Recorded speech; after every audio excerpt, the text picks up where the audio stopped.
అధ్యాయము. అయితే కొన్ని నిమిషాలు 3వ అధ్యాయం కూడా చూస్తాం.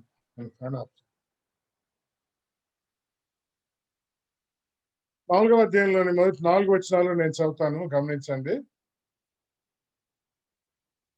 ఇలాగున క్రీస్తు సేవకులు మరియు దేవుని మర్మముల విషయంలో గృహ నిర్వాహకులు మరియు ప్రతి మనుష్యుడు మమ్మల్ని భావింపవలను. మరియు గృహ నిర్వాహకులు ప్రతివాడును నమ్మకమైన వాడుగా ఉంటే ఆవశ్యకం. మీ చేతనైనను ఏ మనుషుని చేతనైనను నేను విమర్శించబోవటం నాకు మిక్కిలి అల్పమైన సంగతి. నన్ను నేను విమర్శించుకోను. నా యందు నాకు ఏ దోషమును కానరాదు. అయినను ఇందువలన నీతిమంతుడుగా ఎంచబడను. నన్ను విమర్శించువాడు ప్రభువే. కాబట్టి సమయం రాక మునుపు అనగా ప్రభువు వచ్చే వరకు దేనిని గురించి తీర్పు తీర్చకూడదు. ఆయన అంధకారమందుల రహస్యములను వెలుగులోకి తెచ్చి హృదయంలోని ఆలోచనలు బయలుపరిచినప్పుడు ప్రతి వానికి తగిన మెప్పు దేవుని వలన కలుగును. ఈ భాగంలో మీరు గమనిస్తే విమర్శించుట, విమర్శ విమర్శ విమర్శ అనే మాట కనిపిస్తా ఉంది. అలాగే తీర్పు అనే పదం కూడా. విమర్శ అంటే తీర్పే. ఏ మనుషుని చేతనైనను నేను విమర్శించబోట పనివాడైనటువంటి పౌలు గారు విమర్శించబడుతున్నాడు. అందుకే ఈ భాగానికి 3-4 అధ్యాయాలకు మనం ఏం పేరు పెట్టుకున్నామంటే పనివారుల గురించిన అవగాహనలో లోపం. పౌలంతటి వాడిని ప్రభువు మెచ్చుకొని ఆయనకు నీతి కిరీటాన్ని తన తల మీద పెట్టాడు. సంఘ మర్మములను దేవుడు ఆయనకు అప్పగిస్తే ఈ కొరింథీయులు ఆయనను కూడా విమర్శిస్తా ఉన్నారు. నీ చేతనైనను ఏ మనుషుని చేతనైనా నేను విమర్శించబోట నాకు మిక్కిలి అల్పమైన సంగతి. ఈరోజు వాక్యధ్యానానికి వెళ్ళక ముందు దేవుని సేవకులను విమర్శించకూడదు. బయట వచ్చిన చూద్దాం. ఇలాగూ క్రీస్తు సేవకులమని ఎవరు వీళ్ళు? క్రీస్తు సేవకులు. క్రీస్తు ఏం చెప్తే చేస్తారు. ఏమి బోధించమంటే వాళ్ళు బోధిస్తారు. ఏ మర్మాన్ని బయలుపరచమంటే ఆ మర్మాన్ని చెప్తారు. ఈ క్రీస్తు సేవకులు గృహ నిర్వాహకులు. గృహం అంటే సంఘం. సంఘంలో జరిగించే కార్యక్రమాలను నిర్వహించువారు. కనుక వారి విషయమై చిన్న చూపు చూడడం, వారిని విమర్శించడం అనేవి చేయకూడదు. వారు దేవుని గృహం అనగా సంఘములో కార్యక్రమాలు నిర్వహించేవారని భావించాల. దేవుడు మర్మములను వారికి అనుగ్రహించాడని భావించాలి. అయితే ఈ సేవకులు కూడా ఎట్లుండాలో చూడండి. 2వ వచనం. గృహ నిర్వాహకులలో ప్రతివాడును నమ్మకమైన వాడుగా ఉండుట అవశ్యం. ఈరోజు ప్రపంచమంతా క్రీస్తును నిందించడం లేదు. ఆయన నమ్మకత్వానికి ఎవరు పేరు పెట్టడం లేదు. కానీ ఆయన గృహమైన సంఘములో ఉండే నిర్వాహకులు ఏ విషయంలో నమ్మకం లేని వారుగా ఉన్నారో చూపిస్తున్నారు అన్నమాట. కనుక రాత్రి వేళ సంఘం అనే గృహం నిర్వహించే వాళ్ళు స్వార్థికులు కావచ్చు, పెద్దలు కావచ్చు, లేదా దేవుడు వరమిచ్చినటువంటి వాక్యోపదేశకులు కావచ్చు, బోధకులు కావచ్చు, దేవుని గృహమైన సంఘములో కార్యాలు నిర్వహిస్తున్నారు. ఇందులో లోపం అనేది ఉండకూడదు అనమాట. అయితే ఉన్నాయి కాబట్టి 3-4 అధ్యాయాలకు మనం ఏం పేరు పెట్టుకున్నామని చెప్పాను నేను. పనిని గురించిన అవగాహనలో లోపం ఉంది. పనివారులను గురించిన అవగాహనలో కూడా లోపం ఉంది. పనిని గురించిన అవగాహన మనం 3వ అధ్యాయం చూసుకుంటూ వచ్చాం. అసలు నిజానికి కొరింథీ పత్రిక అంతా కూడా వాళ్ళలో ఉండే లోపాలే. ఆ లోపాలేంటో మళ్ళీ చదువుకుందాం. ఏకభావము లేదు. ఈరోజు మీ సంఘంలో ఈ లోపం ఉందా? 4 పెద్దలు ఉన్నారండి సంఘంలో, లేదా 4 స్వార్థికులు ఉన్నారండి. కొన్నిసార్లు బంధుత్వాలను బట్టి కూడా సంఘాలు విడిపోయినాయి కదా. నలుగురు వీళ్ళు బంధువులే అన్నమాట. కానీ వాళ్ళ మాటల్లో ఏకభావం లేదు. పక్షాలు వాళ్ళలో ఉన్నాయి. ఏక మనసు లేదు. ఏకతాత్పర్యం లేదు. కక్షలతో పాటి 11వ వచనంలో కలహములు కూడా ఉన్నాయి. అబ్బో! 13వ వచనంలో క్రీస్తు విభజించబడ్డాడు. విభజనలు కూడా వచ్చినాయి. ఇదంతా ఆత్మ సంబంధమైన విషయాల్లో ఉన్నటువంటి బలహీనత. 5వ అధ్యాయం మొదటి వచనం చూడండి. నీలో జారత్వం ఉన్నదన్న వదంతి కలదు. ఇది శరీర సంబంధమైన లోపం. తర్వాత మనం ఇంకా తర్వాత 6వ అధ్యాయం చూస్తే ఒకరి మీద ఒకరు వ్యాజ్యాలు ఉన్నాయి. 6వ అధ్యాయం 7వ వచనం. ఇది లోక సంబంధమైనటువంటి విషయాల్లో లోపం. ఎన్ని లోపాలు ఉన్నాయో. కొరింథీ పత్రికను మనం అందుకే 6-2-2-6గా విడగొట్టుకున్నాం. మొదటి 6 అధ్యాయాలను తెలియవచ్చిన లోపములను దిద్దుట అని పేరు పెట్టుకున్నాం. 7-8 అధ్యాయాలను 7వ అధ్యాయం చూడండి. స్త్రీని ముట్టకుండా పురుషుడికి మేల ముట్టొచ్చా ముట్టకూడదా అని వ్రాసినారు. కానీ వ్రాసిన లోపములను దిద్దుట అని 7-8 అధ్యాయాలకు పేరు పెట్టుకున్నాం. 9వ అధ్యాయంలో నన్ను విమర్శించే వారికి నేను చెప్పు సమాధానం ఇది. 4వ అధ్యాయంలో చదువుకున్నాం కదా. నీ చేత విమర్శించబట్టు నాకు మిక్కిలే అల్పమైన సంగతి. ఆ అల్పులైన విమర్శిస్తుంటే సమాధానం చెప్పవలసి వస్తుంది చెప్తా ఉన్నాడు. కనుక విమర్శించిన లోపములను దిద్దుట అని 9-10 అధ్యాయాలకు పేరు పెట్టుకున్నాం. మీకు గుర్తుండే ఉంది. 11వ వచనంలో 11వ అధ్యాయంలో చూస్తే మీరు కూడి వచ్చినప్పుడు మీలో కక్షలు కలవని వినుచున్నాను.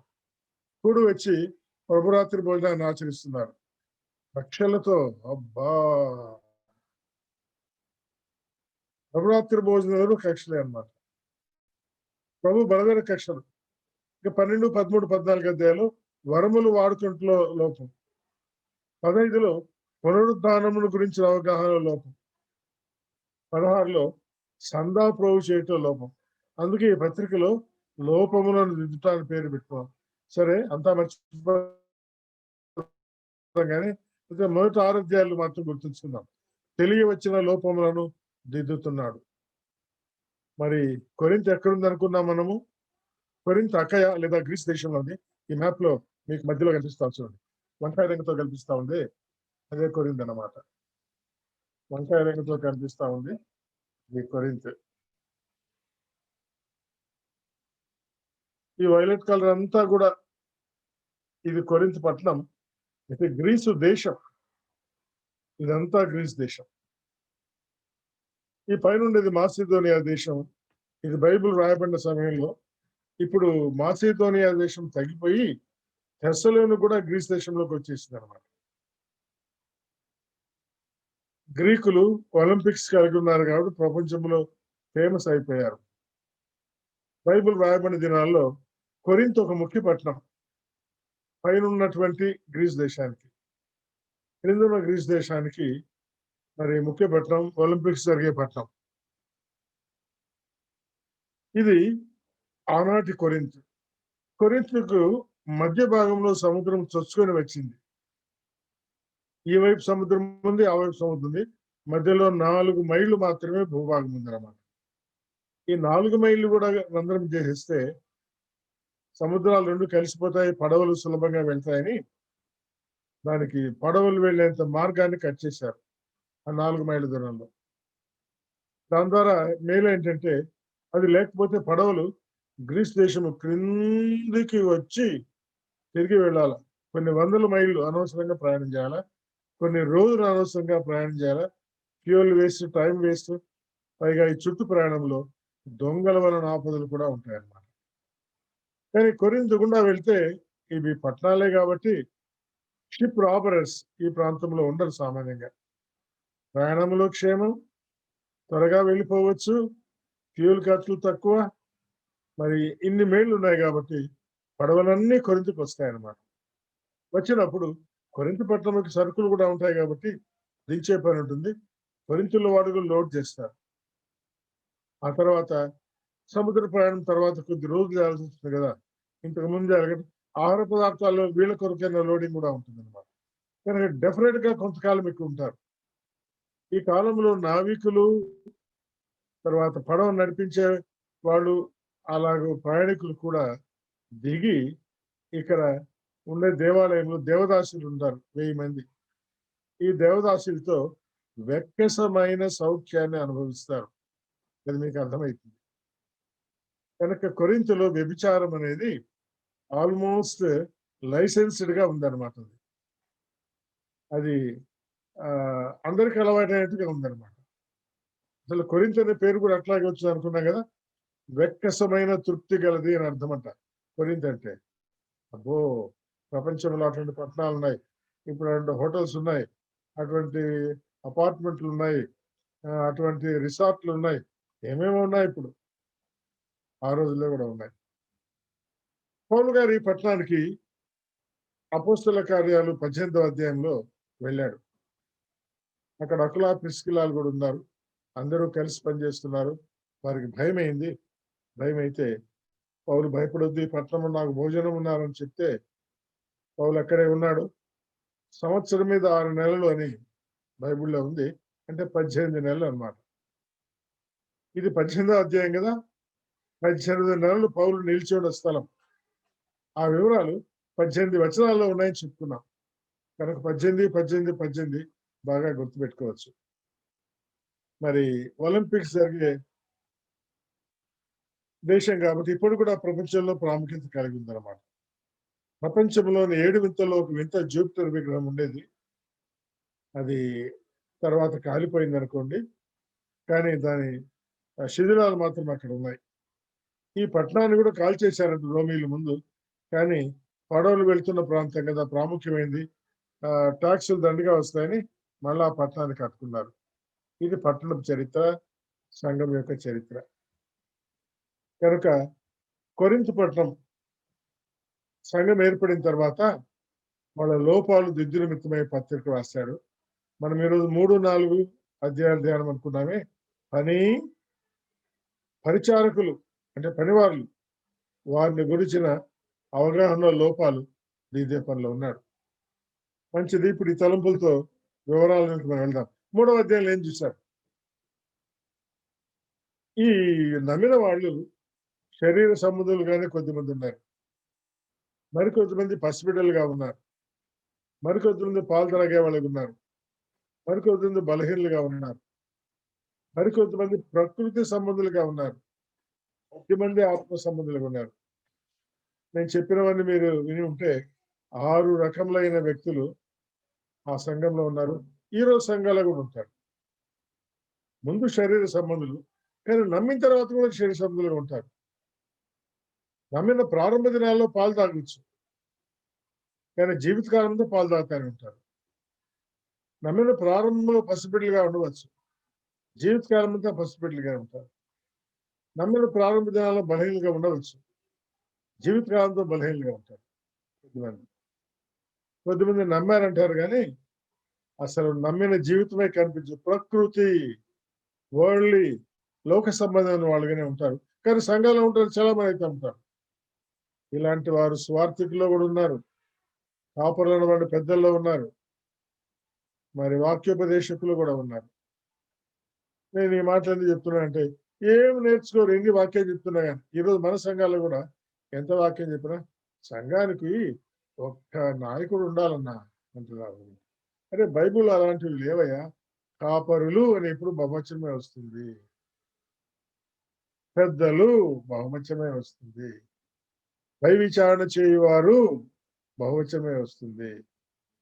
ఇంగ్లీష్ లో బిషప్స్ బహువచనమే వస్తుంది, ఎల్డర్స్ బహువచనం అవుతుంది, ఓవర్సియర్స్ బహువచనమే వస్తుంది. మరి గ్రీకు భాషలో రాయబడిందిగా బైబిల్, గ్రీకు భాషలో వాడబడిన పదాల్లో కూడా అనమాట ప్రిసిబిటర్స్ బహువచనాలే కనిపిస్తాయి అన్నమాట. కానీ మన వాళ్ళు ఏకనాయకత్వంతో నడిపించే సంఘాలు చాలా మంది ఉన్నాయి. అది నడిపించే వాళ్ళు కూడా జీవితకాలంతో వీళ్ళే ఉంటారు, ఇంకెవరిని రానివ్వరు. లోకంలో కదా, రాజకీయాల్లో కదా, ఒక ప్రాంతానికి పాలెగారులు ఉన్నట్టుగా అట్లుంటారు అన్నమాట. సంఘాలే కాకుండా ప్రాంతానికి పెద్దలు కూడా తయారైంటారు కొద్దిమంది. సంఘం ప్రారంభించబడిన మొదటి శతాబ్ద కాలంలో ఇలాంటి తొందరలు వచ్చాయి. బిషప్స్ అని పేరు పెట్టుకున్నారు కొద్దిమంది. పెద్దల పైన మేము పెద్దలుగా ఉంటామన్నారు. ఈ బిషప్స్ పైన బైబిల్లో లేని పేరు కార్డినల్స్ అని పెట్టుకున్నారు. ఇప్పటికి కూడా క్యాథలిక్స్ లో ఉన్నారు అన్నమాట. ఈ కార్డినల్స్ పైన ఇంకా మళ్ళా పోప్ గారు ఉంటారు. ఇవన్నీ బైబిల్ లేని పదాలు. అధికార వాంఛ, ఏకనాయకత్వం అనేది సంఘంలో ప్రవేశించి చాలా కీడు కలిగింది. కొరింథ సంఘము మనం ముందే చెప్పుకున్నాం, క్రీస్తు శకము 50-52 ఆ ప్రాంతంలో ఏర్పడింది. ఈ పత్రిక రాసింది క్రీస్తు శకము 57లో. అంటే 5 సంవత్సరాల వయసు కలిగినటువంటి విశ్వాసులు వీళ్ళు. కానీ ఎట్లున్నారు? 3వ అధ్యాయం 1వ వచనం. సహోదరులారా, ఆత్మ సంబంధులైన మనుషులతో మాట్లాడినట్టు నేను మీతో మాట్లాడలేకపోతున్నాను. ఎందుకు? శరీర సంబంధులైన మనుషులే అనియు శరీరమే ఉంది. నమ్మకముందు శరీరము, నమ్మిన తర్వాత శరీరమే. నమ్మకముందు పేరు చెప్పి గొప్పగా చెప్పుకుంటాం కదా, మా పేరు, మా ఇంటి పేరు. నమ్మినారు వీళ్ళు. నేను పౌలు వాడిని, నేను అపోలో వాడిని, నేను కేఫా వాడిని అని విభజనలు అయిపోయినారు. క్రీస్తు పసిబిడ్డలే. పసిబిడ్డలు ఏం చేస్తారు? ఈరోజు మమ్మీకి టూల్ అంటారు, రేపు మళ్ళీ పన్ను అంటారు. ఒక ఫ్రెండ్కి టూల్ అంటారు, అర్ధగంటతో మళ్ళీ ఫ్రెండ్ అవుతారు అనమాట. లక్ష్యాలు. ఆత్మీయులు నిజంగా ఉన్నాయి సంఘాల్లో. మనం ఇందాక చూసాం కదా, ఏక మనసే లేదు. ఏక మనసుతో మాటలాడవాలని మాటలు ప్రారంభం అయితే చాలు, ఏక మనసు ఉండదు. సమస్యలు, గలాటలు, కొట్లాటలు, చేతులతో కొట్లాటలు, కర్రలతో కొట్లాటలు, కడ్డీలతో కొట్లాటలు, కత్తులతో కొట్లాటలు. ఈ రోజుల్లో కలముతో కొట్లాటలు. పెన్ తీసుకొని క్యారెక్టర్ అసాసినేషన్ అంటారు, చెడుగా రాయడం అన్నమాట. పేరు పెట్టుకొని రాయడం. మ్యాగజైన్లు ఉన్నాయి. వాక్యాన్ని చాటించడం అంటే వాక్యం అక్కడ కూడా వ్యక్తిత్వాలు ఇటువంటివి బయటపడతా ఉంటాయి. కుటుంబం వాళ్ళే ఏ కుటుంబీకులు, ఏకనాయకులు లాగా అన్నమాట. అప్పట్లో మీకు బలం చాలలేదు కాబట్టి పాలతోనే పెంచారు. పిల్లలకు పాలు ఎంతకాలం? 6 నెలలే. 6 నెలలు దాటుతూనే సాలిడ్ ఫుడ్ పెట్టాలి. 1 year లోపే నాన్ వెజిటేరియన్ కూడా పెట్టాలి. బలమైన ఆహారం. ఇప్పటికి 5-6 సంవత్సరాల వయసు వచ్చింది, బలమైన ఆహారం తినేవాళ్ళు లేరు. మీ ఇంట్లో పిల్లోడు పుట్టి 5-6 ఏళ్ల వరకు కేవలం పాలే తాగుతున్నాడు, అన్నం కూడా తినడం లేదు. అన్నంతో మిమ్మల్ని పెంచలేదు. 5 ఏళ్ళైంది అన్నం తినడానికి మీ చేత కావడం వల్ల. మీరు బలహీనంగా ఉన్నారు, పసిబిడ్డలుగా ఉన్నారు. ఈరోజు ఎవరు మాకు ఫోన్ చేశారు, 2 సంవత్సరాలైంది మాట్లాడడం లేదు అని. అదేదో కొత్త జబ్బు, ఫలానా జబ్బని డాక్టర్ చెప్పినాడు అని భయపడుతున్నామని. డాక్టర్లు ప్రధానికి జబ్బు అనే పేరు పెడుతున్నారు. ఆర్టిజం అని పేరు పెట్టారంట. 2 సంవత్సరాలు మాట్లాడడం లేదంటే ఇది ఆర్టిజం అనేది జబ్బండి, ఫలానా డాక్టర్ దాంట్లో స్పెషల్ అక్కడ పోండి. ఈయన రికమెండేషన్ పంపిస్తున్నాడు. ఆయన ఫీజులు, ఈయన ఫీజులు, వీళ్ళ పర్సనల్, వాళ్ళ personal, everything has become business. సంఘాలు కూడా అట్లయితున్నాయి, అట్లా అవుతున్నాయి. ఇంకా శరీర సంబంధులుగా, పసిబిడ్డలుగా, బలము లేని వాళ్ళుగా, పాలు తాగే వాళ్ళుగా, అన్నం కూడా తినకపోతే ఎట్లా? కానీ ఎట్లా ఉండాలండి? ఆత్మ సంబంధమైన మనుషులు ఉండాలి. ఎట్లా ఉండాలనే సంగతిని గురించి హెబ్రీ పత్రిక 4:12 చూద్దాం. దేవుని వాక్యంతో మీకు సరైన అవగాహన ఉంటే అది బలము గలది, 2 అంచులు గల ఖడ్గము వంటిది. ప్రాణాత్మలు కీళ్లు కూడా నీకు చక్కగా ఏర్పడాల. కీళ్లు, అందులో మూలికలు కూడా ఏర్పడాల. లేకపోతే మోకాళ్ళ నొప్పులు, మోకాళ్ళ ఆపరేషన్ చేస్తా ఉన్నారు. దేవుని వాక్యం అంత లోతుగా పెనట్రేట్ అయి మూలికలను బలపరుస్తుంది, కీళ్లను బలపరుస్తుంది, శరీరం అంతటి బలపరుస్తుంది. బలమైన ఆహారం పాలే కాదు, ప్రారంభ దినాల్లో పాలే. పేతురు మొదటి పత్రిక 2:1-4 పాల వలన రక్షణలో ఎదగాలి. ఎవరు? కొత్తగా జన్మించిన శిష్యులు. 6 నెలలైంది, ఇంకా నువ్వు కొత్తగా జన్మించిన శిష్యువేనా? లేదు లేదు, ఫారెక్స్ పెట్టండి, డాక్టర్లే చెప్తారు. అన్నప్రాస 7వ నెలలో ఉంటాం. కానీ 5 సంవత్సరాలు అయింది, అన్నముతో మిమ్మల్ని పెంచలేకపోతేనంటే వీళ్ళల్లో ఉండే బలహీనతలు అనమాట. ఏ బలహీనతలు మనం చూసుకున్నాం కదా. ఒకడు పౌలు వాడను, అపోల్లో వాడను, కేఫా వాడను అంటున్నారు. గ్రీకులు జ్ఞానాన్ని వెతుకుతున్నారు కాబట్టి లోక జ్ఞానాన్ని బట్టి మీ పేతురు ఏం చదువుకున్నాడు, మా పౌలు, మా అపోల్లో ఏమనుకున్నారు విద్వాంసులు.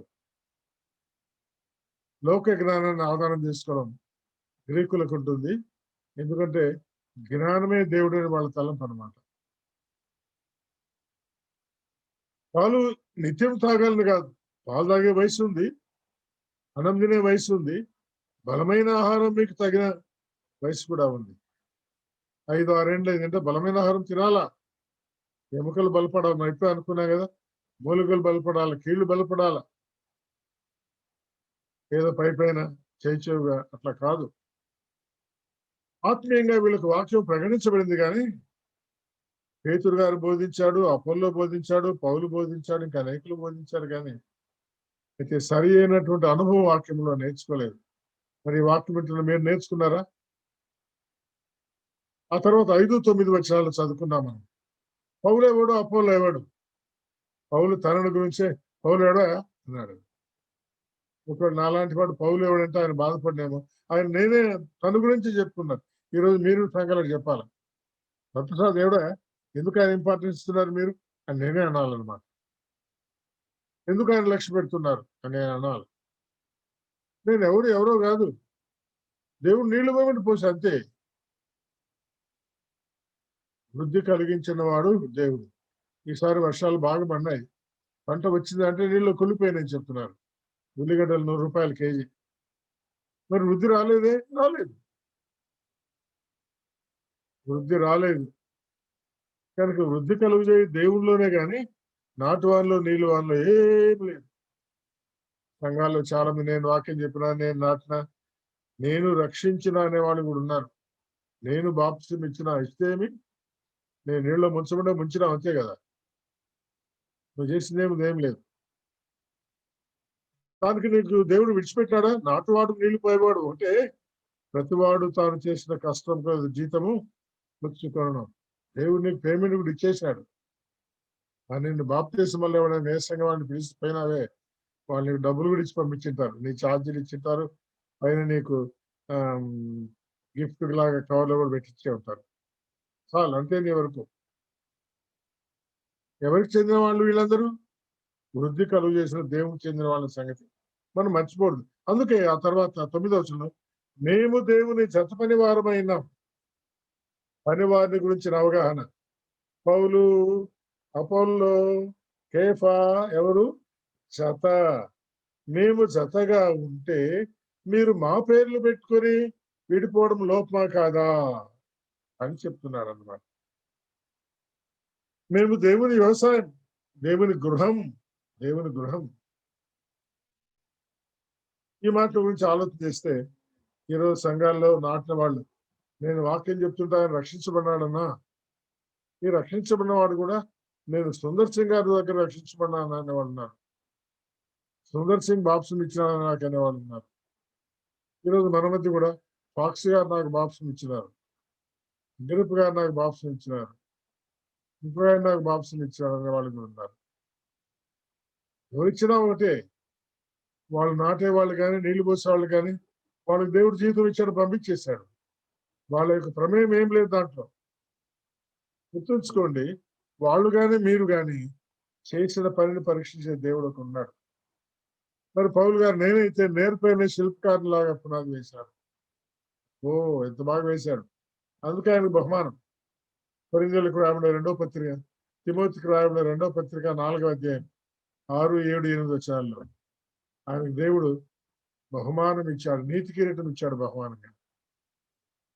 ప్రతివాడు ఎలా కడుతున్నాడో జాగ్రత్తగా చూసుకోవాలా. కొత్త నిబంధనలో 53 జాగ్రత్తలు ఉన్నాయి. 53 అంటే 53 వారాలు సంవత్సరానికి. ప్రతి వారం దేవుడు వస్తారు ఒక జాగ్రత్త చెప్తున్నాను నీకు. ఈరోజు జాగ్రత్త ఏమంటే నువ్వు ఎట్లా దేవుని పని కడుతున్నావు, అసలు కడుతున్నావా లేదా? కడుతున్నావా లేదా? కట్టేవాళ్ళు కొద్దిమంది ఉన్నారు, శరీరులుగా ఉండి కట్టేవాళ్ళు కొద్దిమంది ఉన్నారు, బలహీనులుగా ఉండి కట్టేవాళ్ళు ఉన్నారు, పాలు తాగుతూ కట్టేవాళ్ళు ఉన్నారు, ప్రకృతి సంబంధాలుగా ఉండి కట్టేవాళ్ళు ఉన్నారు. వీళ్ళు చేసే పని పలు రకాలుగా ఉందన్నమాట. ఆ పనిని 11, 12 వచనాల్లో వేరు వేరు పేరుతో పిలిచాడు. 12వ వచనం బంగారుతో పనిచేసేవాడు కొద్దిమంది, వెండితో పనిచేసేవాళ్ళు, మూడోది వెలగల రాళ్ళతో పనిచేసేవాళ్ళు, కర్రతో పనిచేసేవాళ్ళు 4, గడ్డితో పనిచేసేవాళ్ళు 5, పైకాలతో పనిచేసేవాళ్ళు 6. 6 రకములైన పని వారు ఉంటారు. ఈ పని అంతటిని అగ్ని పరీక్షిస్తుంది. వాని పని ఎట్టిదో అగ్నియే పరీక్షించును. పునాది మీద కట్టిన పని నిలిచిన వాడి జీతము పుచ్చుకున్నాను. ఒకరి పని కాల్చివేయబడితే జీతం లేదు, నష్టం. ఈ నెలంతా ఆబ్సెంట్ అయినావు, నెలంతా సరిగా వర్క్ పోలే, ఏం జీతం అంటే 0 అని పెట్టినారు. కానీ ఇక్కడే అనుమానం, అరే పని కాలిపోయింది అగ్నితో అంటే నరకాన్ని పోయినట్టు కదా అనుకుంటున్నాను మనం. ఈయన కాల్చివేయడంలో అగ్ని. 15వ వచనం బాగా చదవండి, ఇది ఎప్పుడు గుర్తుపెట్టుకోవాలా, పోయినసారి కూడా చెప్తున్నాం. ఒకరి పని కాల్చివేయబడిన వానికి నష్టము కలుగును, అంటే బహుమానం ఏం లేదు, జీతం ఏం లేదు.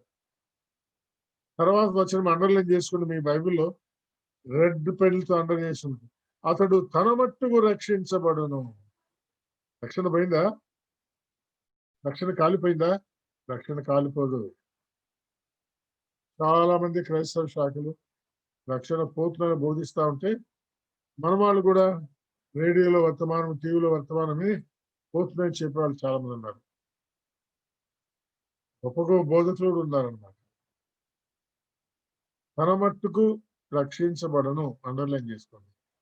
రక్షణ శాశ్వతం, రక్షణ ఆనందం పోవచ్చు. 51వ కీర్తనలో దావీదు గారు చెప్తారు కదా, నా రక్షణ ఆనందము నాకు మరలా పుట్టించము. రక్షణను మరలా అని చెప్పలా, రక్షణ మరలా ఏమని అడగలే ఆయన. రక్షణ శాశ్వతమని దావీదు గారు తెలుసు. 66 గ్రంథాలు ఉన్నాయి. ఈరోజు నీకు నాకు ఇన్ని ప్రసంగాలు ఉన్నాయి, ఇన్ని వర్తమానాలు ఉన్నాయి, వింటున్నావు. నువ్వు తెలుసుకోవాలి ఇంతవరకు. రక్షణ శాశ్వతము అయితే నష్టము కలుగుతుంది, బహుమానం లేదు. నీ పని కాలిపోయిందని పో జైల్లో 2 నెలలు అంటారో, లేదు లేదు. అగ్నిలో నుండి తప్పించుకున్నాడు అతను రక్షించుకోండి. మళ్ళా మాట, అగ్నిలో తప్పించుకున్నావంటే పనంత కాలిపోయింది, అంతా కాలిపోయింది, నువ్వు ఒక్కడే బయటకు వచ్చావు అంటే నీకే బహుమానం లేకుండా బయటకు వచ్చాను. మళ్ళా చెప్తున్నాను కనుక రక్షణ శాశ్వతమని దానికి మొదటి కొరింథీ 3:10 ఎప్పుడు గుర్తుపెట్టుకోండి. మంచిది. ఆ తర్వాత 16, 17 వచనాలు మరి విచిత్రమైన వచనాలు ఏమంటే, ఎవడైనా దేవుని ఆలయమును పాడు చేసిన పాడు చేసే పనులు కూడా ఉన్నాయంట. ఇవి కూడా ఉంటాయండి చూడండి. ఉంటాయి. ఒకసారి హైదరాబాద్ లో రోడ్డు మీద వెళ్తుంటే బ్రహ్మాండమైన కాంపౌండ్ లో పెద్ద పెద్ద మెషిన్స్ అని ఉన్నాయి. ఏం చేస్తారు వీళ్ళు? అక్కడేం కట్టడం కనపడడం లేదు. ఈ మిషన్ అంతా ఇక్కడ ఎందుకు అడిగితే, ఇది పడగొట్టే పనుల కాంట్రాక్టర్ అంటే. పెద్ద అపార్ట్మెంట్ ఉంది హైదరాబాద్ లో, 30-40 సంవత్సరాలు అయింది, కారుతుంది, కొన్ని చోట్ల క్రాక్లు వచ్చాయి, గోడలు పడిపోతున్నాయంటే అపార్ట్మెంట్ పడగొట్టాలి, దాన్ని కాంట్రాక్టర్ అంటే. పడగొట్టే విషయాలు కాంట్రాక్ట్ తీసుకున్న వాళ్ళు కూడా ఉన్నారు. ఇప్పుడు మన ఊర్లో కూడా పడగొట్టడం అంటే దానికి కూడా పనిచేస్తారు అన్నమాట. అన్నిటికీ ఉన్నారులే, ట్రాన్స్పోర్ట్ కాంట్రాక్ట్స్ ఉన్నారు, ఇల్లు మార్చే కాంట్రాక్టర్ ఉన్నారు. పడగొడితే ఏమంటే ఆ ఇంట్లో ఏమేమి సామాన్లు ఉన్నా అన్ని మావి. ద్వారబంధాలు పాతకాలం బిల్డింగ్ అయితే టేకు అవుతాయి అన్నమాట. ఆ టేకు కొన్ని లక్షలు ఖరీదు అవుతుంది. అవన్నీ తీసుకుంటారు. మీరేం ఇవ్వాల్సిన పనిలే, పడగొడతాం, మేము అన్ని సామాన్లు తీసుకుంటాం, సులభంగా చెప్పేస్తారు. ఆ ఇంట్లో ఉన్న బీరువాలు, షెల్ఫ్లో డోర్లు పనికి వస్తాయి కదా, ద్వారబంధాలు పనికి వస్తాయి కదా. ఇంకా పనికొచ్చేవి చాలా ఉంటాయి. పడగొట్టే వాళ్ళు కొన్నిసార్లు అవి కూడా నష్టమైన పడగొడతారు అనమాట. అలాగే దేవుని ఆలయంలో కూడా పడగొట్టే వాళ్ళు ఉన్నారు, పాడు చేసిన వాళ్ళు ఉన్నారు. గుర్తుంచుకొని నీవు నేను ఆ పని చేయకూడదు. నీకు నష్టమైన కష్టమైన నువ్వు పోయినా సరే ఈ లోకం విడిచిపోయినా పర్లేదు కానీ దేవుని పనిని మాత్రం పాడు చేయొద్దండి. నన్ను పెద్దగా చేయలేదా, వాడు ఎట్లా కడతాడో నేను చూస్తానని గ్రూపులు తయారు చేసి గొడవలు పెట్టి సంఘంలో కార్యక్రమాలు ఆపేయద్దండి. వాక్య పరిచర్య జాగ్రత్తగా చేయండి. అవివేకమైన వాక్య పరిచయం చేస్తే గ్రూపులు అవుతాయి, గలాట్లు అవుతాయి. కనుక ఏ పని చేసేవాళ్ళు దేవుడు కొంచెం నమ్మకంగా చేయండి, జాగ్రత్తగా ఉండండి. వీళ్ళు పని చేసే సందర్భంలో ఒక మాట చెప్తున్నాడు. కొరింథీయులు మరి జ్ఞానాన్ని వెతుకుతున్నారు అనుకుంటున్నాం కదా. మీరు జ్ఞానం జ్ఞానం జ్ఞానం అని పౌలు అపోలో అంటున్నారు. మీలో ఎవడైనా ఈ లోకమందు తాను జ్ఞానినని అనుకునే ఎడల జ్ఞాని అగునట్లు వాడు వెర్రివాడు కావలెను. ఈ లోక జ్ఞానము దేవుని దృష్టికి వెరితనమే. జ్ఞానులను వారి కుయుక్తిలో పట్టుకుంటాను, జ్ఞానుల యోచనలు వ్యర్థమని నేను చెప్తా ఉన్నాను అని 3వ పత్రిక ముగింపులో మాట్లాడుతున్నాడు 23వ వచనంలో. మీరు క్రీస్తు వారు, మీరు పౌలు వారు కాదు, మీరు కేఫా వారు కాదు, మీరు అపోలో వారు కాదు, మీరు క్రీస్తు వారు. 1వ అధ్యాయంలో క్రీస్తు వారిని ప్రత్యేకంగా గుంపున్నారనమాట. వాళ్ళ లక్ష్యం ఏమంటే మేము మాత్రమే క్రీస్తు వారం, మిగిలినందరూ కాదు. ఆ చర్చి కాదు, ఈ చర్చి కాదు, వాళ్ళు కాదు, వీళ్ళు కాదు. మన మధ్య కూడా ఒకరు ఉన్నారనమాట, గుంపు వాళ్ళు ఉన్నారు. నువ్వు ఎన్నైనా చెప్పు, మందిరానికి రానా, నా మందిరానికి వాళ్ళ మందిరానికి. ఎవరో తమాషగా ఉన్నారు, యేసు ప్రభు కనిపించిన మందిరానికి రా ప్రభు అని పిలుస్తారంట. మాదే మందిరం, మేమే క్రీస్తు వారం. మేమే కాదు, మనము క్రీస్తు వారం. అనంతపురంలో 1925లో ఫాక్స్ గారు వాళ్ళు పని ప్రారంభించినప్పుడు ఏం పేరు పెడదాం దీనికి అని అనుకున్నారు అన్నమాట. మరి అప్పుడు ఉండేవి లండన్ మిషన్ అని, ఆ తర్వాత ఏదో ఎస్పీజ్ అని అట్లాంటి పేర్లు ఉండేవి అనమాట. అటువంటి ఏ పేరు పెట్టినట్టు పెడదాము, మనము మరి రక్షించబడిన వారము, క్రీస్తుకు చెందిన వాళ్ళము పేరు పెట్టుకుందామంటే ఆయన అన్నమాట, మనమే కాదు వాళ్ళలో కూడా ఉంటారు క్రీస్తు చెందిన వాళ్ళు, కనుక క్రీస్తు సంఘము అని పేరు పెట్టొద్దండి. మరేం పెడదామంటే ఆ రోజులు ఎక్కువ స్వార్థ ప్రకటించేవాళ్ళు కదా, గాస్పల్ స్వార్థ ప్రకటించేవాళ్ళు కాబట్టి గాస్పల్ సంఘం అని పేరు పెట్టుకుందాం అంటున్నారు. ఈ పేరు ఇప్పటికి కూడా అమెరికాలో ఉంది. అమెరికాలో సంఘాలని గాస్పల్ హాల్ అని కానీ లేకపోతే బెతెస్దా ప్రేయర్ హాల్స్ అని కానీ ఉంటాయి అన్నమాట. స్వార్థ ప్రకటించే విషయంలో ఎక్స్పర్ట్స్ కొద్దిమంది ఉన్నారు. వాళ్ళు అమెరికాలో మనలాగా బహిరంగ సేవలు జరిగేది కష్టం కాబట్టి హాల్లోనే చేస్తారు. దాని పేరే గాస్పల్ హాల్. గాస్పల్ హాల్ ఇప్పుడు కూడా మన రాష్ట్రంలో కొన్ని చోట్ల దాన్ని బట్టి గాస్పల్ హాల్ పేరునే సంఘాలు పాత కాలంలో పెట్టుబడి ఉన్నాయి. అటువంటి పేరు ఇక్కడ మా సంఘాన్ని పెట్టుకున్నారు. హాల్ ఎందుకులే తీసేద్దామని గాస్పల్ అసెంబ్లీ తర్వాత మార్చుకున్నాను. కనుక మనం ఎవరమంటే క్రీస్తు వారం. క్రీస్తు ఎవరు? దేవుని వారు. తండ్రి కుమారులు ఏకున్నారు, మనం అట్టుండాలని 3వ అధ్యాయంలో పనిని గురించిన అవగాహన లోపము క్లియర్ చేశాడు. ఇప్పుడు 4వ అధ్యాయం వస్తే ఏం చేశారు చూడండి. 4వ అధ్యాయంలో మనం ఇందా చదువుతున్నామే, పరిచారకులు నమ్మకంగా ఉండాలి, దేవుని గృహ నిర్వాహకులుగా ఉండాలి వాళ్ళు. ఈ పరిచారకులు గుంపులు చేయకూడదు, గ్రూపులు చేయకూడదు. కానీ పరిచారకులను మనము విమర్శించకూడదు. విమర్శించకపోతే వాళ్ళని దేవుడు విమర్శిస్తాడండి, నువ్వు కాదు. దేవుడు చూసుకుంటాడు. సంఘం ఎవరిది? నీదా. మీరు క్రీస్తు వారు, క్రీస్తు చూసుకుంటాడు. కనుక క్రీస్తుకు ప్రార్థన చేయండి అంటే సంఘంలో ప్రార్థన విజ్ఞాపనలో చేస్తారు వచ్చి, మా పెద్దలు బాగలేరు ప్రభువా, పెద్దలకు నేర్పించండి ప్రభువా, స్వార్థకులు నేర్పించండి ప్రభువా, వాళ్ళలో లోపాలకి. ఒంటరిగా నీ గదిలోనికి వెళ్ళి తలుపేసుకొని ఇంకోరికి వినబడకుండా చేయటువంటి ప్రార్థనలన్నీ సంఘంలో చేయొద్దు. అంటే నువ్వే తీర్స్తావు నీ ప్రార్థనలు అందరినీ, నువ్వే విమర్శించేస్తున్నావు. విమర్శించువాడు ప్రభువే. మరి పౌలు గారు అందుకే నాలో లోపాలు లేవని కాదు అంటున్నాడు. ఏమన్నా నా యందు నాకు ఏ దోషమో కాను రాదు. ఇక నాకు నా దేవుడు చెప్తాడు. కనుక ప్రతి వారు కూడా తాము పరీక్షించుకోవాలన్న సత్యాన్ని ఆయన ఇక్కడ చెప్తున్నాడు అనమాట. ఈ లోకంలోనుగా పరీక్షించుకొని దిద్దుకుంటే మంచిదే. లేకపోతే అంధకార మందిర రహస్యాలను కూడా ఆయన వెలుగులోనికి తెచ్చి ప్రతి ఒక్కరి హృదయ ఆలోచనలను దిద్దే దినం ఒకటి ఉంది. అప్పుడు మనకు మెప్పైనా కలుగుతుంది, లేదా తప్పు అని పేరైనా మనకు వస్తుంది అన్నమాట.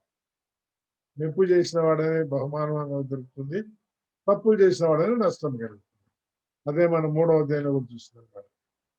కనుక పని వారిని మీరు విమర్శించొద్దు. వారు దేవుని మర్మముల విషయంలో గృహ నిర్వాహకులు గుర్తుంచుకోండి అని మొదటి 4 వచనాలు. తర్వాత ఏమంటా ఉన్నాడు? తర్వాత ఆయన చెప్పే విషయం ఏంటి అంటే, పనివారిని గురించిన అవగాహనలో ఉండే విషయాలు ఆయన చెప్తా ఉన్నాడు. రెండవది 4 వచనాలు అయిపోయిన తర్వాత 6 నుంచి 13 వచనాలకు బాగా చూపిస్తా ఉన్నాడు. ఏమిటి 6 నుంచి 13 వచనాల్లో ఉంది అంటే, పనివారు ఎట్లా ఉన్నారంటే వాళ్ళ కష్టాల్లో, ఇరుకుల్లో, ఇబ్బందుల్లో ఎన్నో తొందరలో ఉన్నారు పాపం. 9వ వచనం చూడండి. మరణ దండన విధించబడినమైన వారన్నట్టుగా అపోస్తులమైన మమ్మును అందరికంటే కడపట ఉంచి ఉన్నాడని నాకు తోచున్నది. దేవుని సేవ చేసేవాళ్ళు కడపట్టున్నారంట. మేము లోకమునకును దేవదూతలకును మనుషులకును వేడుకగా ఉన్నాం. వేడుకంటే చూస్తారు అందరూ. లోకం చూస్తున్నారు నిన్ను. పనివాడా, పౌలు, అపోల్లో, కేఫా, బోధకుడా, సంఘ పెద్దలారా, సువార్థికులారా, ఉపదేశకులారా, లోకానికి మీరు వేడుకగా ఉన్నారు. బైబిల్ పట్టుకొని చెప్తాడే చర్చిలో అంటారు వాళ్ళు బయట. ముఖమే కాదు, మనుషులు, నమ్మిన మనుషులు, నమ్మని మనుషులు. లోకమంటే నమ్మని వాళ్ళేది. ఈ మనుషులు నమ్మిన వాళ్ళతో నమ్మని వాళ్ళు ఉంటారు. మన జీవితాలు చూసినప్పుడు కనబడతాయి, వాళ్ళకు కనబడతాయి. మరి వీళ్ళెవరు చూడలేదా? దేవదూతలు చూస్తున్నారు, దేవుడు చూస్తున్నాడు. ఆయన దృష్టికి మరుగైన సృష్టమేది లేదు. కనుక సేవకుడు వెరివాడిలాగా ఉంటాడు ఈ లోకంలో. తిడితే తిడిచి ఉంటాడు. తమాషగా మాట్లాడే ఒక ఆయన ఉండేవాడు. ఉదయమని తిడతా ఉంటే తర్వాత 10 రూపాయలు ఇచ్చి టిఫిన్ తిని రాపన్న ఆయన అన్నాడు. ఆయనకు ఆశ్చర్యమైంది. ఎందుకంటే టిఫిన్ తిని వచ్చిన మళ్ళీ తిరుగులేను అన్నాడు. వాళ్ళు ఎవరు లేరు, తమాష ఉన్నది. కానీ వెరివారంగా మనం ఉండాలి. మేము వెరివారం, మీరు బుద్ధిమంతులు. అవును, లోకం బుద్ధిమంతులుగా ఉంటారు, లోకం బలవంతులుగా ఉంటారు, లోకము వాడు గనులుగా ఉంటారు. మనం గర్లహీనమైపోతాం, బలహీనమైపోతాం. సేవకుడు బలహీనుడైతాడు, సేవకుడు ఘనహీనమైన వాడైతాడు, సేవకుడు వెరివాడుకుంటాడు. యెషయా ఉంది, ఎవడు గుడ్డివాడు, ఎవడు చెవిటివాడు, ఎవడు మూగవాడు నా సేవకుడు కాకుండా. అవును, సేవకులు చెవిటి వాళ్ళకు ఉండాలి. ఎవరైనా ఏమని అంటున్నా వినబడలేదు అనుకోవాలన్నమాట. చూడలేదు, గుడ్డివాడిలాగా ఉండాలి, మోగవాడిలాగా ఉండాలి, మాటలు రావు నాకు అన్నట్టుగా ఉండాలి. కానీ అందరికంటే ముందు మనమే మాట్లాడతాం. ఇవన్నీ కూడా లోపంలోని చెబుతూ వారి జీవితాలు దిద్దబడాలంటున్నాడు. ఒకసారి సేవకులకి నిజమైన స్థితి కూడా చెప్తా చూడండి. 11వ వచనం. ఈ గడియ వరకు ఆకలి దప్పులు గలవారు. ఇప్పుడు కోవిడ్ సందర్భంగా పాపం సేవకులు ఇంట్లో నుంచి బయటకు పోవడం కష్టంగా ఉంది. చాలాసార్లు మేము పిలిచి మీటింగ్లు చేయించుకున్నారు వాళ్ళు, మీకు తెలుసు కదా. అప్పుడు వాళ్ళ దగ్గర సమృద్ధిగా ఉంటే మీకు కూడా మంచి భోజనం పెట్టారు. ఇప్పుడు గుడికే రావడం లేవు. ప్రార్థనాలయాలన్నీ మూయబడ్డాయి. మరి రేపు 2వ తారీఖు నుంచి ఎప్పుడు తెరుస్తామంటున్నారు. తెరిస్తే మరి పాతోళ్ళు ఉన్నారో పోయినారో ఆడున్నారో తెలియదు. గత 6 నెలలుగా మూయబడిన మందిరాల మధ్య ఆకలి దప్పులతో జీవించినారు, గుర్తుంచుకోండి. బట్టలు లేకుండా ఉన్నారు, దిగంబరులుగా ఉన్నారు, పిడిగొద్దులు తింటున్నారు. ప్రెస్లో, టీవీలో, పేపర్లో చూస్తున్నాం. మందిరాలు కాల్ చేస్తున్నారు, కొడుతున్నారు, తొక్కుతున్నారు కాళ్ళతో, చంపేస్తున్నారు. నిలువరన నివాసం లేదు. ఈ ఊరు ఇంకో ఊరు పోతే అక్కడ అట్లే జరిగింది. అయితే ఎవరిని అడుక్కోరు వాళ్ళు. సేవకులు ఎవరిని అడగొద్దండి. అవసరమైతే స్వహస్తాలతో పనిచేసి కష్టపడండి. పౌలు గారు సేవకు అప్పగించబడ్డాడు. ఎన్నో సేవ చేశాడు. అవసరం వస్తే చేతితో పనిచేస్తున్న బతికినాడు కానీ ఎవరిని అడగలేదు. బ్రదర్ సంఘాల్లో సేవకు సామాన్యంగా అడగరు. ఎవరైనా బలహీనతలు అడిగితే వాళ్ళని పక్కన పెట్టేయండి. కానీ అడగలేదని వారికి ఇచ్చే భాగం లేకుండా ఆపేయద్దండి. వారిని పస్తూ ఉంచితే దేవుడు మన లెక్కడుతాడు. దూషించబడి బతిమాలుకొచ్చున్నాం. తిడతా ఉంటే నేను 2 తిట్లానని అనకూడదు. బ్రతిమాడుకోవాలా. లోకానికి నువ్వు మురికి పెంట, వీడు పెంటగాడు వచ్చాడు మా ఊరికి నేను గురించి అనుకుంటాడు. అయినా సరే వాళ్ళని బ్రతిమలాడు, దీవించు కానీ శపించొద్దు వాళ్ళను. కనుక పరిచారకులు జీవించవలసిన విధానం ఎట్లా ఉందో ఇక్కడ చెప్తున్నాడు. 14-20 వచనాలు చివరిలో మనం చూస్తే ఆయన ఒక మాట అంటున్నాడు. క్రీస్తు యేసునందు మీకు ఉపదేశకులు 10,000 మంది ఉన్నా తండ్రులు అనేకులు లేరు అంటున్నాడు. తండ్రులు అనేకులు లేరు. ఉపదేశకులు బాగున్నారు. అయితే తండ్రిలాగా మిమ్మల్ని దిద్దేవారు లేరు. తండ్రిలాగా ప్రేమించి చేర్చుకునే వాళ్ళు లేరు. సేవకులు మీరందరూ తండ్రులుగా ఉండాలి. మీరందరూ తల్లులుగా ఉండాలి. ఉపదేశించి వెళ్ళిపోవడం మాత్రమే కాదు. చాలాసార్లు సంఘాల్లో పెద్దలు కూడా ఉపదేశించి విడిచిపెట్టేస్తారు. వాళ్ళు ఎక్కడున్నారు ఏమిటో కూడా పట్టించుకోరు. వాళ్ళ స్థితిగతులు కూడా విచారించరు. గుర్తుంచుకోండి, అంతా కేవలం తప్పు. అట్లా ఉండకూడదు. అట్లా ఉండకూడదు. తండ్రుల్లాగా ఉండాలి. తండ్రి కదా ఏమో సువార్త ద్వారా నేను మిమ్మల్ని కంటి ఇప్పుడు చెప్తున్నానండి. నేను నాటి తిని అపోలో నీళ్లు పోసును అయితే ఏమి మా జీతం మేము తీసుకున్నాం. మీరు క్రీస్తు వారు నిజమే. అయితే నిజమైన తండ్రి నా బిడ్డలు. లూకా సువార్త 15లో తప్పైన కుమారుడు వస్తే తండ్రికి ప్రేమ పుట్టింది కానీ అన్నకి ప్రేమ లేదు. అన్న తండ్రి కాదు కదా. నిజమైన తండ్రికి ప్రేమ ఉంటుంది. తిమోతికి ఎంత మంచి మాట. క్రీస్తునందు నేను నడుచుకునే విధము ప్రతి స్థలములో నేను బోధించే విధం మీకు జ్ఞాపకం చేయాలి. పౌలు గురించిన రిపోర్ట్ ఎక్కడికి ఏం పోదు. ఆయన నడుచుకునే విధం నడక, తర్వాత బోధ. అందుకే ఆయన పత్రికల మీద చూడండి, బోధ నడక ఉంటుంది. ఏ పత్రికైనా సగం బోధ, తర్వాత సగం నడక ఉంటుంది అన్నమాట. Teaching, practising, teaching, practising. చదువుకున్న పిల్లలు థియరీ, ప్రాక్టికల్ షేర్ చేస్తూ ఉంటారు. ఆత్మీయులమైన మన జీవితంలో కూడా ఎప్పుడు వినడం మాత్రమే కాదు, బోధకులు కూడా ప్రసంగాలు సిద్ధపరచుకోవడం కాదు. నువ్వు ఏం ప్రసంగం చేస్తున్నావో దాని ప్రకారంగా నడుచుకోవాలా. నేను నడుచుకునే విధం అతను మీకు జ్ఞాపకం చేస్తాడు. అది ముందు చెప్తాడు, తర్వాత నా బోధ తర్వాత. ఈరోజు బోధలు ముందున్నాయి, నడకలు ఏమి లేవు. కొంతమంది ప్రసంగాలు చేసి ప్రపంచమంతా తిరుగుతారు, వాళ్ళ సంఘం కూడా ఉండదు. పట్టుమని 10 మంది సంఘంలో ఉండరు. నేను ఇంటర్నేషనల్ టీచర్ లాగా ప్రపంచమంతా తిరుగుతూ ఉంటారు. నువ్వు నడుచుకునే విధం, నువ్వు సంపాదించిన పని, నువ్వు చేసిన పని ఫలము ఇతరులు చూస్తున్నారు. ఇదిగో తిమోతి మీదకి వస్తున్నాడు. నేను నడుచుకునే విధమంతా మీకు చెప్తాడు, మీకు జ్ఞాపకం చేస్తాడు. గుర్తుంచుకోండి. ఆ తర్వాత దేవుడు సంఘ మర్మాలు నాకు అప్పగించాడు కాబట్టి ఆ మర్మాలు నేను చేసే బోధను తిమోతి మీకు తెలియపరుస్తాడు, మీకు జ్ఞాపకం చేస్తాడు.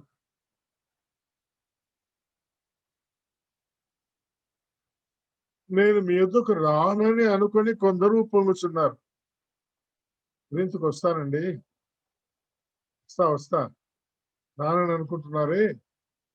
తండ్రి బారిన ఉంచుకున్నాడు, కోర్టులకు పోయినాడు, వాళ్ళ మీద మీరేం చర్య తీసుకోలేదే. ప్రభు చిత్తమైతే త్వరలోనే మీ వద్దకు వస్తాను. ఉప్పొంగుచున్న వారి మాటలు కాదు, వారి శక్తి తెలుసుకుంటాను అంటూ చివరిలో బెత్తముతో నేను మీ దగ్గరికి రావాలనా, సాత్వికముతో రావాలనా? బెత్తం అంటే సంఘంలో శిక్షించేది కూడా ఉంటుందన్నమాట. అయితే శిక్ష అంటే నాశనమైపోయే శిక్ష కాదు, క్రమశిక్ష. మీరు సంఘాల్లో క్రమశిక్షణ ఉందా? లేదు. ఎవరి మీద క్రమశిక్ష చేస్తామంటే సంఘాన్ని విడిచిపెట్టి వెళ్ళిపోతారు. పక్కనే మనోళ్ళే ఉంటారు, రోడ్డుకు ఆ పక్కనే ఉంటారు. రాన్నా అని ఆయనకు ఆహ్వానం బోర్డు కూడా పెడతారు అనమాట. క్రమశిక్ష చేయడానికి వీల్లేదు. ఎందుకంటే పౌలు సంఘం అవుతుంది, కేఫా సంఘం అవుతుంది, అపోలో సంఘం ఉంది. ఈ ముగ్గురు 3 సంఘాల్లో వ్యక్తులు ఇక్కడి నుంచి రొటేట్ అవుతూ ఉంటారనమాట. కొత్త ఆత్మల సంగతే పట్టదు. కానీ పౌలు గారు, నేను మిమ్మల్ని సువార్త వలన కంటిని. వార్తికులు మీ సంఘాల్లో మీరు ఎంతమందిని కన్నారు? పెద్దలు ఎంతమందిని కన్నారు? రిపోర్ట్ రాసుకోవడం కాదులే, మీ మనసులో మిమ్మల్ని మీరు పరీక్షించుకోండి. ఎవరికి చెప్పొద్దు. అసలు నువ్వు కన్నోళ్ళు ఉన్నారని నీ సంఘంలో యాన్నో ఎవరో కంటే వాళ్ళు వచ్చి నీ దగ్గర విడిచిపెట్టిపోయినారా? హాస్టల్లో విడిచిపెట్టిపోయినట్టుగా. నువ్వు కనేవాడవుగా ఉండాలా, వారిని పోషించే వాడవుగా ఉండాలా, పాలిచ్చే వారికి పాలు ఇవ్వాలా, అన్నం పెట్టే వాళ్ళకి అన్నం ఇవ్వాలా, బలమైన ఆహారం ఇవ్వాలా, వాళ్ళని ఆత్మీయులుగా తీర్చిదిద్దాలా. అంతేగాని మీ సంఘంలో ప్రకృతి సంబంధమైన వారుగా ఉండటానికి వీల్లేదు, శరీర సంబంధులుగా ఉండటానికి వీల్లేదు. తండ్రి కాబట్టి ఆ రీతిగా చేసుకోవడానికే కన్నీటితో ఈ పత్రిక రాస్తూ వాళ్ళకి పంపించారు అనమాట. మరి 3-4 అధ్యాయాలకి ఏం పేరు పెట్టుకున్నాము? పనివారణ గురించిన అవగాహన లోపం. 4వ అధ్యాయంలో ప్రాముఖ్యంగా ఆయన బోధించే పని విషయం చెప్తున్నాడు. బోధకులు 10,000 మంది ఉన్నారంట, కానీ తండ్రులు అనేకులు లేరు. ఇంకొక బోధకుడు, ఒక తండ్రి కావాలా. మీ సొంత పిల్లల్ని మీరు ఏ రీతిగా చూసుకుంటారో, పెంచి పెద్ద చేస్తారో, ఎంతమందిని మీరు డాక్టర్లు చేస్తారో, ఎంతమందిని ఇంజనీర్లు చేస్తారో. మా వాడు సాఫ్ట్వేర్, నాకు ల్యాప్టాప్ కొని ఇచ్చినాడు, నాకు జూమ్ పెట్టి ఇచ్చినాడు, నాకు అది నేర్పించినాడు, ఇది నేర్పించినాడు చెప్తున్నావే. ఆత్మీయంగా కూడా నువ్వు పిల్లలను కని పెంచితే వాళ్ళు నీకు ప్రయోజనకరంగా ఉంటారు. నీ పని నిలిచి ఉంటే విమర్శ దినమందు నీకు బహుమానం ఉంటుంది. నీ పని కాలిపోతే నష్టం, కానీ నరక శిక్ష మాత్రం లేదు, గుర్తుంచుకోండి. పరలోకము గ్యారంటీ, పరలోకములో ప్రజెంట్. ఈ లోకంలో ఆబ్సెంట్ అయితే పరలోకంలో ప్రజెంట్. ఇక బహుమానం ఎంత ఉంటుందని అక్కడ పోయిన తర్వాత తెలుస్తుంది. ఈ మాటలు జ్ఞాపకం ఉంచుకొని ప్రభు పరిచర్య చక్కగా చేసి ఆత్మలు సంపాదించి బహుమానం పొందేవారుగా ఉండాలని దేవుని వాక్యాన్ని బట్టి హెచ్చరిస్తున్నాను. దేవుడి వర్తమానాలు అందరి నిమిత్తమై ఆశీర్వదించి అనుగ్రహించును గాక.